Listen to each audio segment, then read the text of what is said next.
झारखंड के मुख्यमंत्री हेमंत सोरेन का राजनीतिक जीवन उथल-पुथल भरा रहा है, जिसमें कानूनी चुनौतियों और पार्टी विवादों का भी सामना करना पड़ा है। इन बाधाओं के बावजूद वे आदिवासी अधिकारों के लिए एक शक्तिशाली वकील बन गए हैं, आदिवासी भूमि की रक्षा के लिए आंदोलनों का नेतृत्व किया है और आदिवासी समुदायों को सशक्त बनाने के लिए पहल की है। सोरेन ने भाजपा के नेतृत्व वाली केंद्र सरकार पर उनके प्रशासन को अस्थिर करने और झारखंड के संसाधनों का दोहन करने का प्रयास करने का आरोप लगाया है। हजारीबाग के पास नेमरा गांव में 10 अगस्त 1975 को जन्मे सोरेन का प्रारंभिक जीवन उनके पिता शिबू सोरेन की राजनीतिक विरासत से प्रभावित था, जो झारखंड मुक्ति मोर्चा जेएमएम के नेता थे। हालांकि हेमंत को शुरू में अपने पिता के उत्तराधिकारी के रूप में नहीं देखा गया था। उनके बड़े भाई दुर्गा को उत्तराधिकारी बनाया गया था, लेकिन 2009 में उनकी असामयिक मृत्यु के बाद हेमंत राजनीतिक सुर्खियों में आ गए और उन्होंने राज्य का नेतृत्व संभाला। उन्होंने पटना हाई स्कूल से इंटरमीडिएट की पढ़ाई की और बाद में Birla institute of technology Mesra Ranchi में दाखिला लिया। हालांकि उन्होंने पढ़ाई छोड़ दी। सोरेन ने अपना राजनीतिक जीवन 2009 में राज्यसभा सदस्य के रूप में शुरू किया, लेकिन उनका कार्यकाल अल्पकालिक था।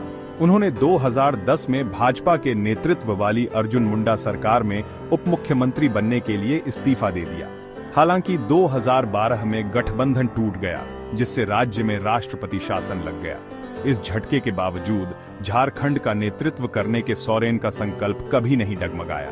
2013 में सोरेन कांग्रेस और राजद के समर्थन से 38 वर्ष की आयु में राज्य के सबसे युवा मुख्यमंत्री बने। हालांकि उनका पहला कार्यकाल अल्पकालिक था, क्योंकि 2014 में भाजपा ने सत्ता संभाली और सोरेन विपक्ष के नेता बन गए। उनके करियर का एक महत्वपूर्ण क्षण 2016 में आया, जब भाजपा के नेतृत्व वाली सरकार ने आदिवासी भूमि की रक्षा करने वाले कानूनों जैसे छोटा नागपुर काश्तकारी अधिनियम और संथाल परगना काश्तकारी अधिनियम में संशोधन करने का प्रयास किया। सोरेन ने आदिवासी अधिकारों की रक्षा के लिए एक बड़े आंदोलन का नेतृत्व किया, जिससे न केवल उन्हें व्यापक समर्थन मिला, बल्कि सत्ता में उनकी वापसी के लिए मंच भी तैयार हुआ। 2019 में सोरेन ने अपने सहयोगी कांग्रेस और राजद के समर्थन से मुख्यमंत्री पद पर पुनः कब्जा कर लिया।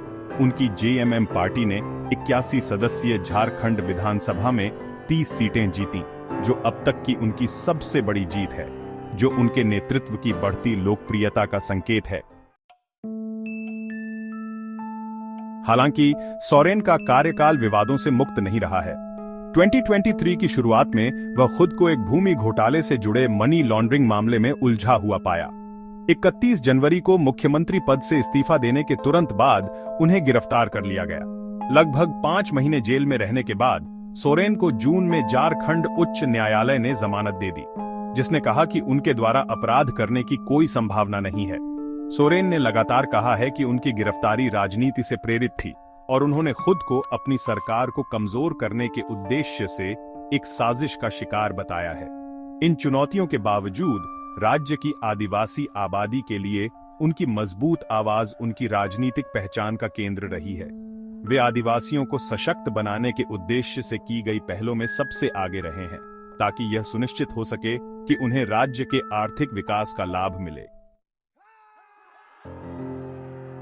उनके नेतृत्व में राज्य सरकार ने आपके अधिकार, आपकी सरकार, आपके द्वार योजना शुरू की, जिसने सरकारी सेवाओं को लोगों के दरवाजे तक पहुंचाया।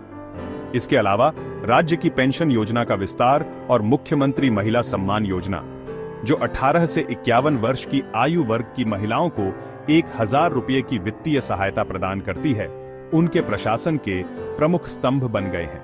उनका दावा है कि सामाजिक कल्याण के लिए उनकी सरकार की प्रतिबद्धता 2023 में उनके द्वारा घोषित किसान ऋण माफी में भी स्पष्ट है, जिसका उद्देश्य 1,75,000 से अधिक किसानों को लाभ पहुंचाना था। इसके अतिरिक्त उनकी सरकार ने बकाया बिजली बिल माफ किए हैं और 200 यूनिट तक मुफ्त बिजली देने वाली योजना शुरू की है। अपने पूरे राजनीतिक जीवन में सोरेन को भाजपा के कड़े विरोध का सामना करना पड़ा है और उन्होंने बार बार केंद्र सरकार पर झारखंड के संसाधनों का दोहन करने का आरोप लगाया है। सोरेन ने बार बार केंद्र सरकार पर उचित मुआवजे के बिना झारखंड के संसाधनों का दोहन करने का आरोप लगाया है। खास तौर पर उन्होंने पीएम नरेंद्र मोदी के समक्ष कोयला खनन के बकाया 1,36,000 करोड़ रुपए का मुद्दा उठाया है। हाल ही में एक साक्षात्कार में उन्होंने कहा कि केंद्र ने 2 दशकों से अधिक समय तक राज्य को नींबू की तरह निचोड़ा है, झारखंड के गरीबों की कीमत पर खुद को समृद्ध किया है। सोरेन का राजनीतिक सफर भी पार्टी के अंदरूनी संघर्षों से भरा रहा है। 2022 में वे खनन पट्टे से जुड़े आरोपों के कारण विधायक के रूप में अयोग्य ठहराए जाने से बाल बाल बचे, लेकिन सीएम के रूप में अपना पद बरकरार रखने में सफल रहे। ऐसी चुनौतियों के बावजूद उनका नेतृत्व लचीला बना हुआ है और राजनीतिक उथल पुथल से निपटने की उनकी क्षमता ने उनकी स्थिति को मजबूत किया है। आदिवासी अधिकारों पर सामाजिक कल्याण पहलों के साथ मजबूत रुख रखने वाले उनके नेतृत्व ने उन्हें वफादार समर्थक और मुखर आलोचक दोनों ही अर्जित किए हैं। परिणाम चाहे जो भी हो, हेमंत सोरेन का करियर झारखंड की आदिवासी आबादी के अधिकारों और सम्मान के लिए लड़ने के उनके दृढ़ संकल्प का प्रमाण है।